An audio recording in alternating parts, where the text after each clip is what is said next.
انا نهار الاول هاد السيد ما عجبنيش، وقلت هاد الاخ ديالي، قلت له شوف اخويا، انا هاد السيد راه ما عجبنيش، واصلا انا ما مستوعباش هاد الزواج. انا ملي درت 40 عام ما بقيتش عندي واحد الفرحه الزواج، ما بقاش عندي واحد الامل.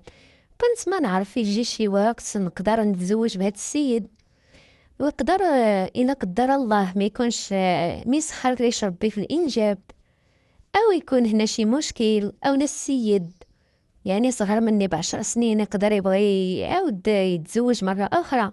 يعني هاد الزواج ما كنتش أنا مرتاحة فيه نهائيا، وهاد الشي اللي كان، وهاد الشي اللي وقفت عليه، حتى دوزت هاد المشاكل كاملة وشفت هاد الشي بعينيا. راجلي كان كيآمن شوية بداك الشي ديال هنا، هاد الشي ديال الروقات وهاد المعالجين والفقهاء وهادي.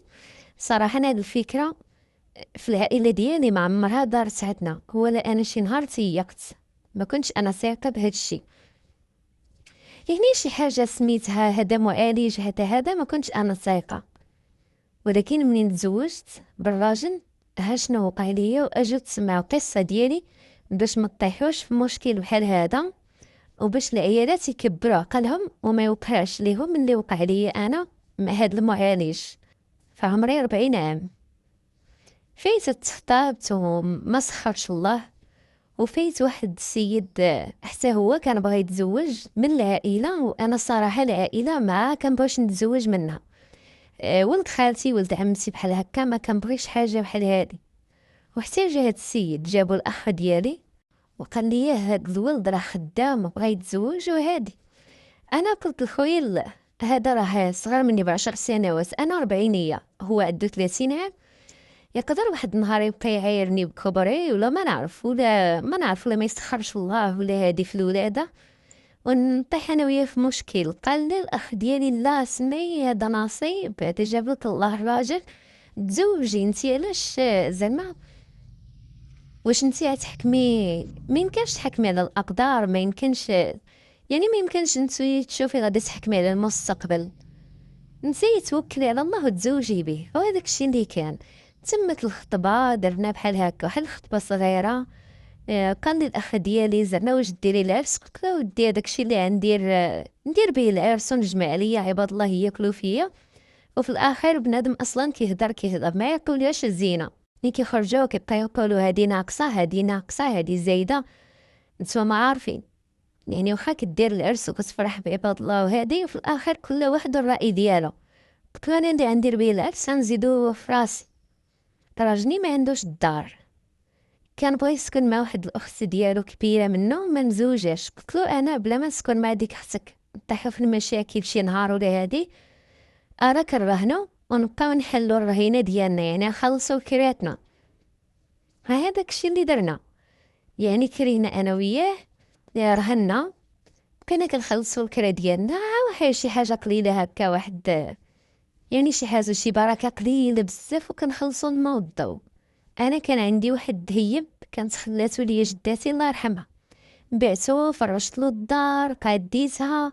انا واحد السيده اللي متوله بزاف، كيعجبني الاثاث وكيعجبني التاويل، حادقه، كنت مزيانه معاه بزاف، فكنطيب ونعطيه. داز الشهر الاول، الشهر الثاني ما كاينش المشاكل، الشهر الثالث دخلنا في الرابع. قال لي اختي خصك تولدي، اذا كنتي دايره شي احتياطات حيديهم.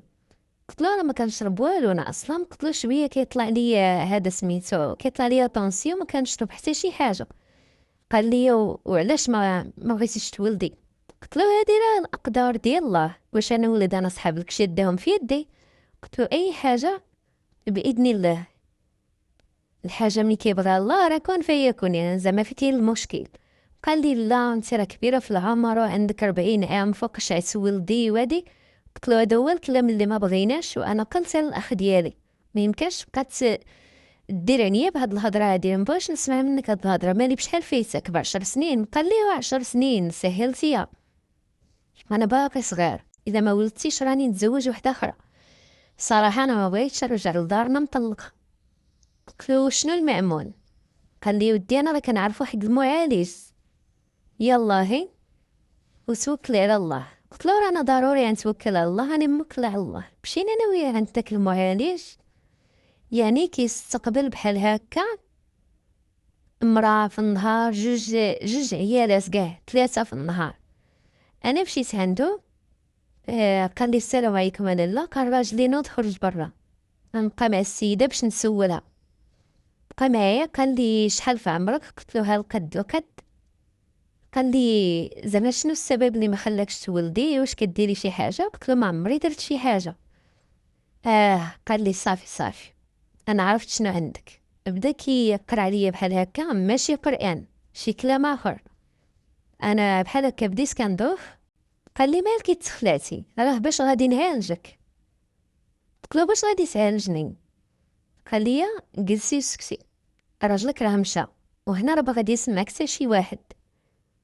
قلت له يلاه شنو غادي دير؟ قال لي غادي نعالجك. المهم بقى كيقرا عليا داكشي ديالو. قلت لكم راه ماشي قران، كيقرا شي قرايه في شكل، وانا ملي كيقرا عليا كندوخ. المهم حتى لقيت راسي انايا فواحد البيت في السطح، جالسه تما يعني متكيه، وكاينه واحد الحصيره وطبيله صغيره وشي كويسات. داك راسي تما، قلت له شكون انا جابني لهنايا؟ كنت انا فواحد الكراج، فواحد السيد كان كيقرا عليا، ما بقاش هو لابس هذيك الفوقيه وهذوك الجلال الابيض، ولا السيد لابس كيط ماسبور. قلت له فين انا وفين كنت انا؟ قال لي مالكي مخلوعه، رانا راجلك قلت لك 3 ايام واللي وراك. انا تخلعت، قلت لا هادشي اللي طحت فيه انا ماشي هو هذا. كيفاش 3 ايام عاد راجلي يرجع؟ قال لي علاش مالك؟ ياك لاباس؟ في كاين المشكل؟ ياك باغا تولدي؟ وانتي لا غادي تولدي وتفرحي بيه ان شاء الله هاد العام. انا هزيت التليفون، بديت كنترعد غنعيط لراجلي. قال لي راه ما كاينش اللي يهضر معاك ولا اللي يجاوبك، هاد البيت اصلا انا دايرو خصيصا ما يمكنش يستقبل شي مكالمه، هادي بعدا ديريها في راسك. قال لي زائد راجلك راه 3 ايام قلت له طفي الهاتف، يعني 3 ايام ما تهضر مع هاد السيده ما تتكلم. قال لي راه ما غاديش يجاوبك حتى تلحق 3 ايام، تنسالي الخدمه ديالي، البركه اللي عتدي معاك والله يعاونك ديك الساعه. هذاك الشيء كل ما كنحس براسي مستيقظه فايقه، كنلقى راسي مره اخرى عاد نايضه من النوم. حتى دازت 3 ايام، جا راجلي نهار الثالث حتى الليل مع 10، لحقاش هو حتى واحد ما كيشوفو محرش شي حد ديك البلاصه خايبه ومهجوره كتخلع.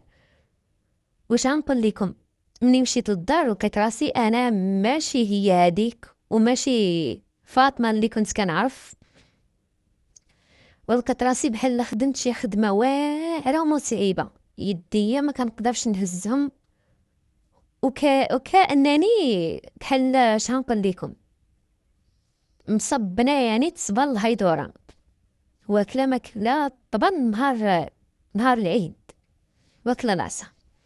المهم بقيت مكابره، دازت الشهر باقي ما خرج وانا نكون حامله.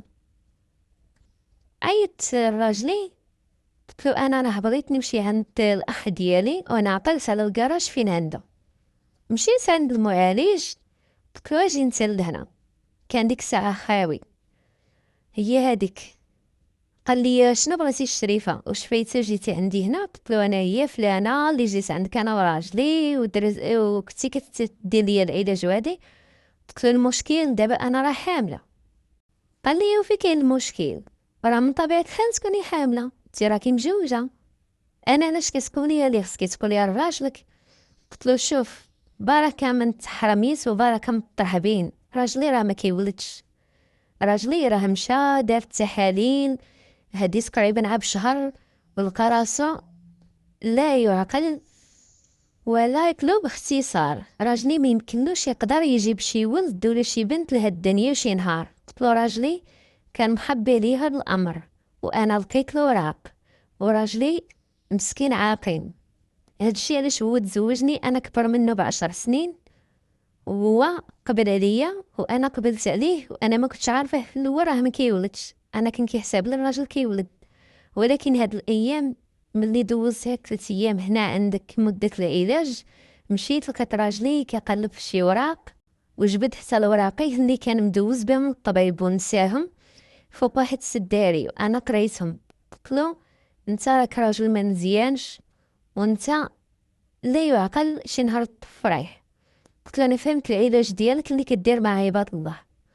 المهم مشيت للدار وسديت فمي، مبغيتش نلقى راجلي انا حامله. هادوك الوراق ديال راجلي انا اصلا ديجا مشيت درت ليهم يعني نسختهم وخليت عن نسخ تما ماشي الاصليين، والاصليين خديتهم وجمعت حوايجي اللي عزاز عليا، وكان باقي عندي واحد الخاتم ودبيليج ديالي ديال الذهب. جمعت حوايجاتي ومشيت لدارنا عند خويا، وانا نعاود لخويا من طق سير السلام عليكم. قلتلو راجلي ما مزيانش، راجلي واحد الغدار، راجلي ما كيولدش وعارف راسو ما كيولدش، وكل مره كطيح في يدو الفلوس.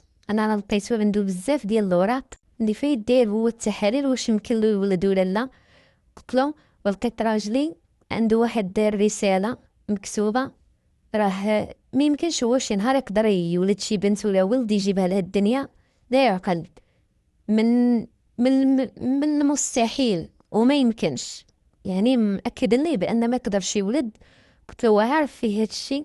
قلتلو داني عند واحد المعالج، يعني راه 3 ايام انا ما كنعقلش على راسي فين انا. ومني جيت للدار اخويا راني لقيت راسي محطمه، كانني كانوا ما شنو كانوا يهزوا عليا الضاله.